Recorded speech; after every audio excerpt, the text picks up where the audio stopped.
You sent back to Sagan, or did you go straight to Colditz? Oh no, we were taken back to Sagan.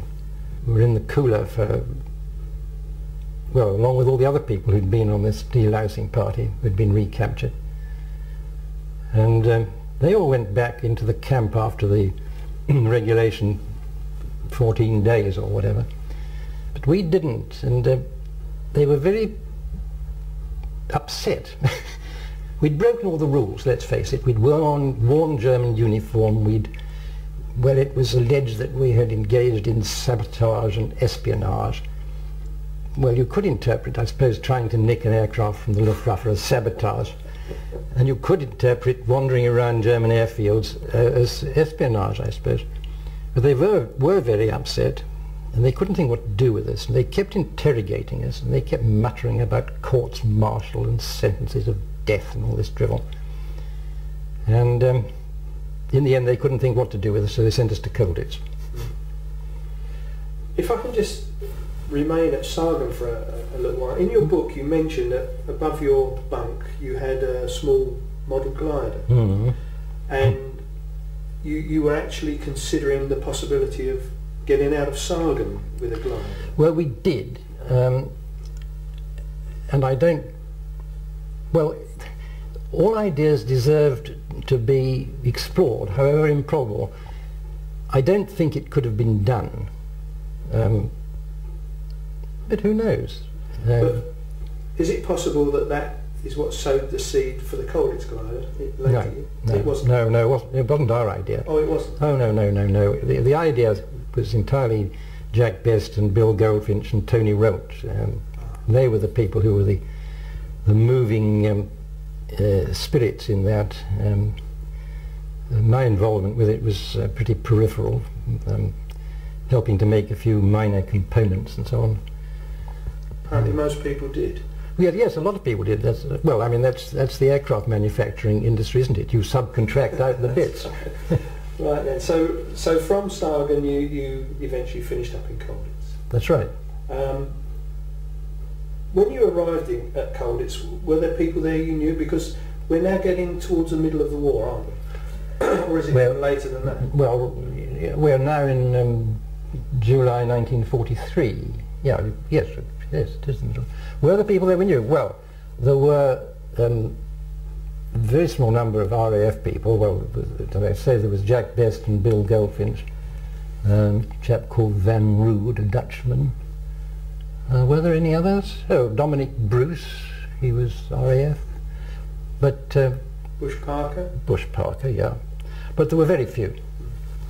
I mean, nearly everybody, as you know, were army officers. There were a handful of naval officers and a handful of RAF officers. Was Barder there then, or did he come up later? I think he arrived later. Don't really remember actually when he came, but he came all right. So everybody says. Yeah.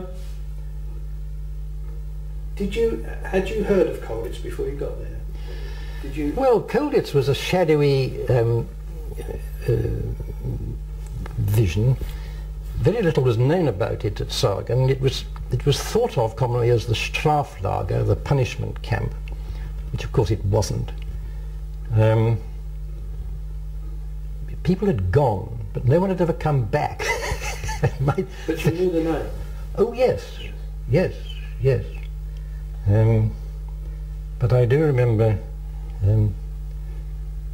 eventually when it was decided that that was where we were going, and the first person in the cooler, because three of us went, Lorne Welsh and I and a chap called Jerry Hill.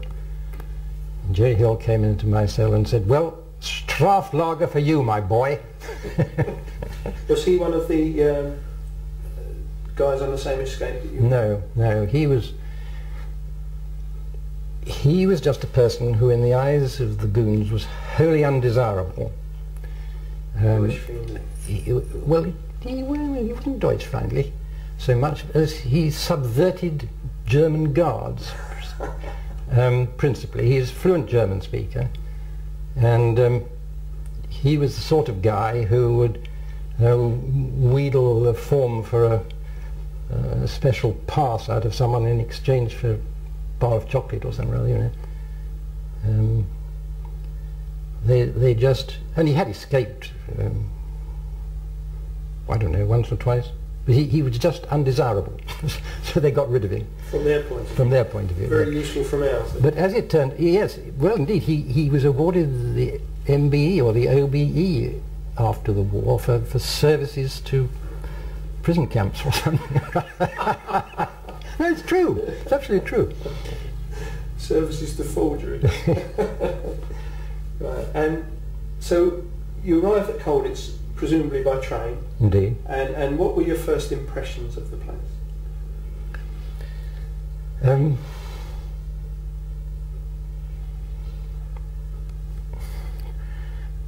Well, it very quickly became apparent that this was no Straflager.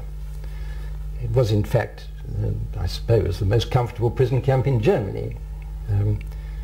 As you first walked into the courtyard, well, everyone seemed very happy, you know, and normal, and I don't know.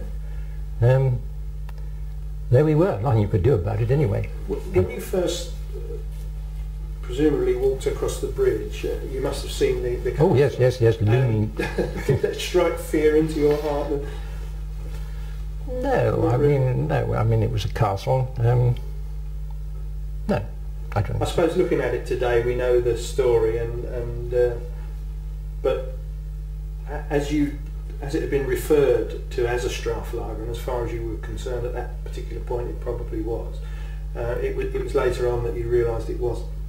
I just wondered if there was any trepidation as you went into the place. You see, if you were a British officer, or come to that, an American officer, the treatment which you received from, well, in our case, primarily the Luftwaffe, was so correct and indeed friendly, really, that you didn't expect anything unpleasant. You didn't know about Auschwitz, but that wasn't their department when all was said and done. That was that was the SS or whatever. So no, I don't think one had any particular trepidation. Well, obviously you didn't know what you were letting yourself in for, but you didn't have a great deal of choice anyway. You didn't have any choice. No. So when you got there, basically, apart from the two chaps that went with you, there was nobody you knew particularly well? None of those who were there already were particularly friends, though one knew. From Sagan? From Sagan, yes. And when you got into the camp, did you get involved with escaping, or did you take up other pursuits? Well, I did take up other pursuits as well. Not to a great extent, because by that time escaping was beginning to go out of fashion for two reasons. One was that it was by now very difficult to escape from Colditz because most of the loopholes had been closed. And of course, as time went by and it was apparent that we were going to win the war, there seemed to be less and less point, really.